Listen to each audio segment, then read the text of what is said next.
When we exit our mother's womb, there is absolutely no flaw. There is nothing wrong with us. There's nothing that needs to be changed. We are absolutely perfect. And you know what? We know it at that moment. But then life happens. Life happens. People around us decide for us what we should be or what we shouldn't do, what we should have, where we should be, how we should look.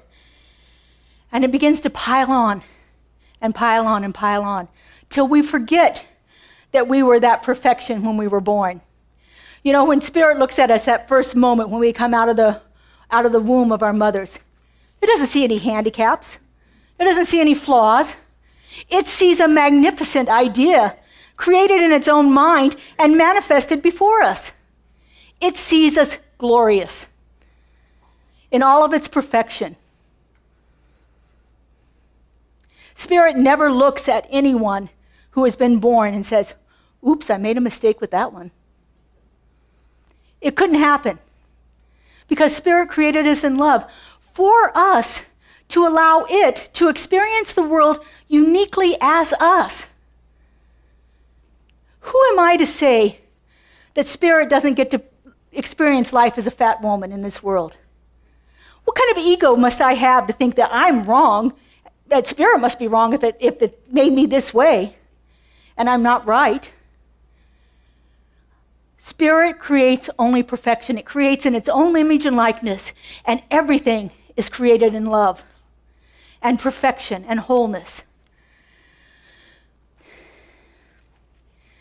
But as I said, things begin to happen around us in our world, and we begin to shrink. We begin to forget that we were that glorious manifestation of divine love that came forth from our mother's wombs. It's so easy for us to forget that. And because we feel it through our ego, that's what the psychologists call it, our ego, I prefer the way that Michael Singer calls it in his book, The Untethered Soul. He calls it the inner roommate. And he thinks the inner roommate needs to be evicted every once in a while. But we have this part of us. And you know, the ego plays a really good part in our experience. Our ego is there to keep us safe. So the ego is filled with fear. It is filled with worry. It's like, oh no, don't do that. Oh, that might be dangerous over there. And it makes up stories and it tells us these things. Anybody have that voice that ever talks to them and tells them these kind of things? Good to know I'm not alone.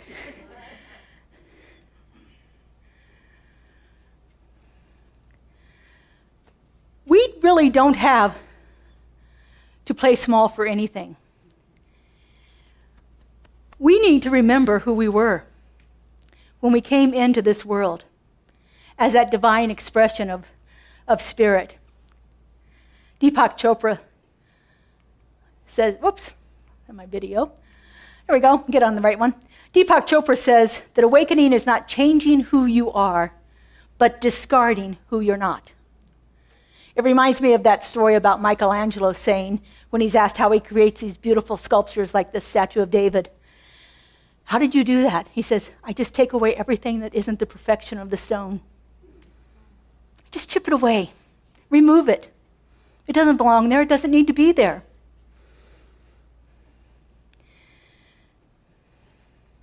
That's what we must do too. We must remove from our experience everything that doesn't belong. Everything that keeps us playing small, keeps us thinking there's something wrong with us. Now, this isn't about developing a huge ego, because again, the ego can get us into trouble. This is about connecting with our true nature, our true self, awakening that within us. The way that we do that is by connecting with Source, is remembering who we were when we first came in. We were a perfect incarnation of Spirit. Spirit fully embedded itself in each one of us. Our task is to remember that. I love the way that Ernest Holmes, our founder, writes it. Here we go. The wick of your individual life runs deep in the oil of pure being. There is but life and that life is your life now. Imagine yourself as a wick in a pot of oil, and everything that's in that oil is pulling itself forth through you and expressing as you, and then the magnificent flame that you become when you're set afire. We have to base our spiritual growth on the need for our souls to expand, the need for us to feel more of Spirit in us, to feel more of it, for us to arise and be that voice that we hear in our head that is not the ego voice. Michael Singer has the inner roommate. He also has the other voice, the witness. The witness is the one who hears that inner roommate chattering. You know, you've heard yourself talking like that every once in a while? Or I've heard myself talking like that every once in a while. My witness, my higher consciousness, sees it and knows it. And when it can get to a place of remembering who it is, it can tell that inner roommate to leave or to be quiet. We have to begin to learn to listen to that voice. Now, this isn't about a particular spiritual practice or a particular religious philosophy. That's one of the things I love about our faith here, is that we embrace all different faith philosophies and ideas of spirituality and find the ones that work for us best in each situation. And so for this idea of finding that inner voice and listening to it, for me, that goes through when I sit in contemplation or meditation with Spirit, when I sit in deep listening. Listen for that inner voice, the one that's going to tell the inner roommate to be quiet. So if this idea of becoming our true self, awakening to our true self, is about our spiritual growth, then what is spiritual growth?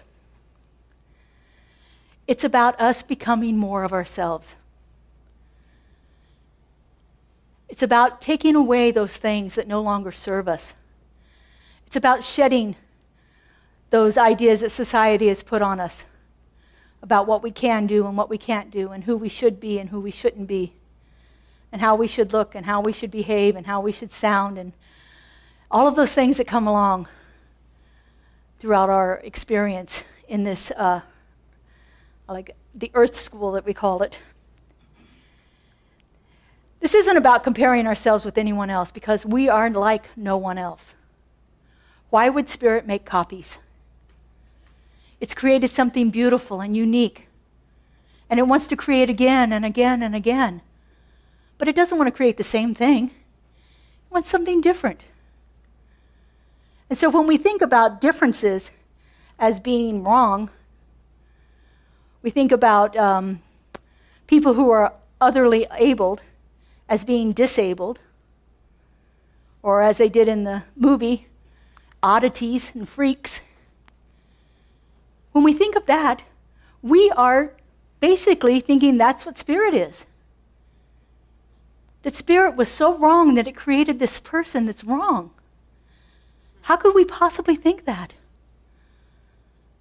We know that Spirit is a loving and creative intelligence, and that it experiences life through all of its creation.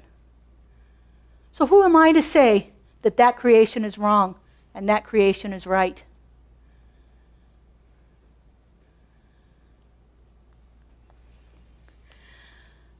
Our spiritual journey is about love. Loving ourselves, loving those around us, loving the ones who appear different, loving the ones who speak differently, act differently, even when it's so contrary to what our belief system is. Marianne Williamson puts it this way. The spiritual journey is the unlearning of fear and the acceptance of love. When we look at something different than us, the first emotion that comes up generally is fear.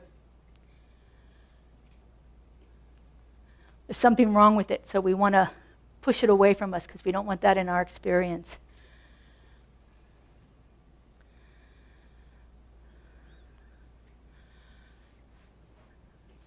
But the truth is, we need to learn to be accepting and loving and take things as that expression of the divine. When we hear words that hurt us, and cut us down. We have an opportunity at every moment to rise up from that. As they said in the song, when the sharpest words want to cut me down, I'm going to send a flood, going to drown it out.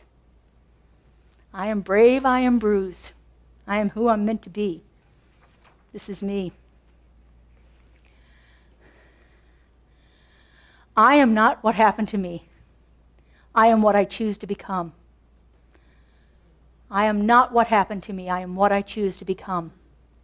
I can let the opinions of others take me down, or I can choose to become what I was originally. To remember that, to bring that back into my experience.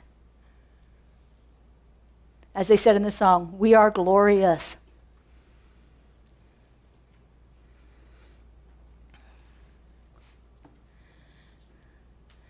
Our souls constantly are in touch with who we're supposed to be, who we're meant to be, who we are originally designed to be. And our job is always to remember that, to go back to that. I remember a story from Joel Goldsmith where he talks about being in a restaurant and there's a baby, 9 months old, and the baby is looking at him, fixated on him. And Joel just keeps his focus on that baby. And finally he says to the baby, "Tell me what it was like. I know you remember."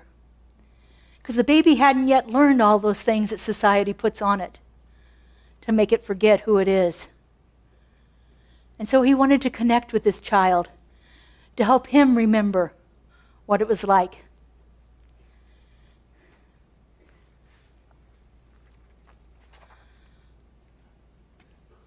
The egoic mind has a way of burying our authentic self for years in its job of protecting us.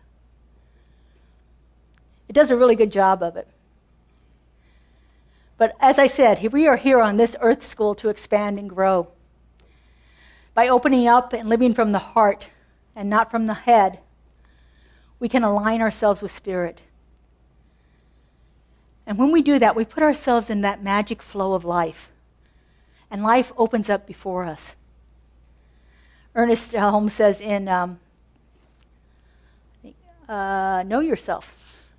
I printed these out and they're too dark. So I'm just telling you, know yourself. Ernest Holmes says this. Why do we not find emancipation? Because we do not take the time to be still and know that I am God and that there is none else. We should recognize no other power, believe in no other, consequently see and think of no other power. And we should know that there is no possibility of any other power existing except that of absolute God.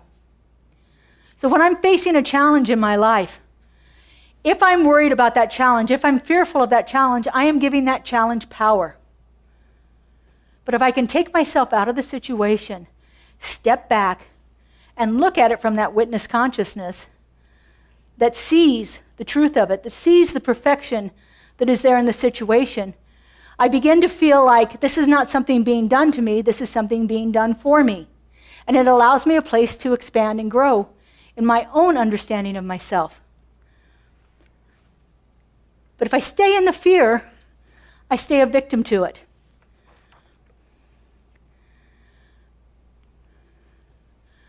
Ernest says, it is not the spirit of a person that needs to be made whole.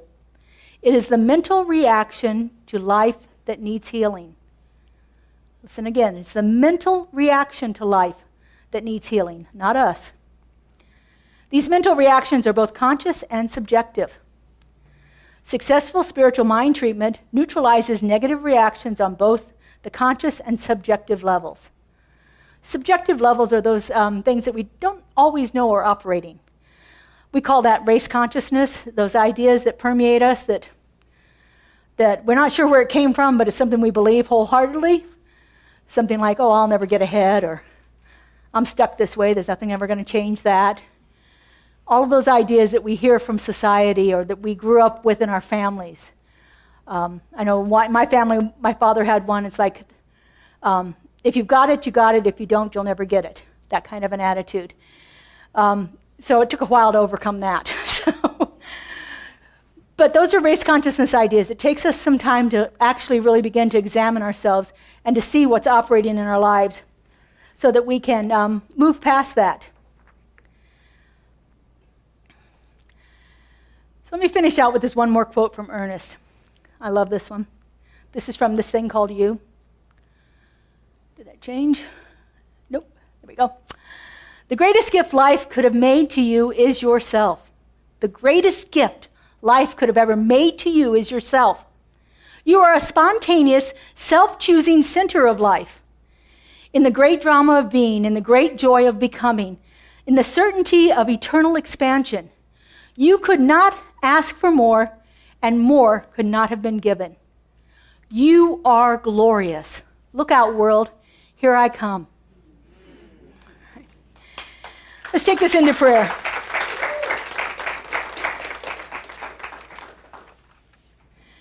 So, as I said, spiritual mind treatment helps us remove those negative thoughts, helps us align with spirit. We do that through 5 stages, for those of you that have not experienced it before. I'm going to ask the practitioners to stand and surround our sanctuary. Our spiritual practitioners are licensed to provide prayer support and spiritual counseling for you if you should ever need it.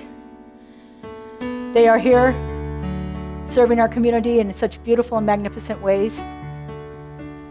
They spent over 4 years studying to become a licensed practitioner, and we are so grateful for their consciousness. So our prayer begins with recognizing the presence of the divine, that one, love intelligence. From that point, we unify ourselves with it.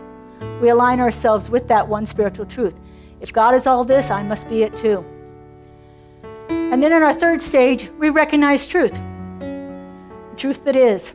The 4th stage is giving thanks for what is. And the last stage is, if this is all true, then we just got to let it go. So we call it release. So if you would, turn within with me. I like to do that by closing my eyes and taking in a breath.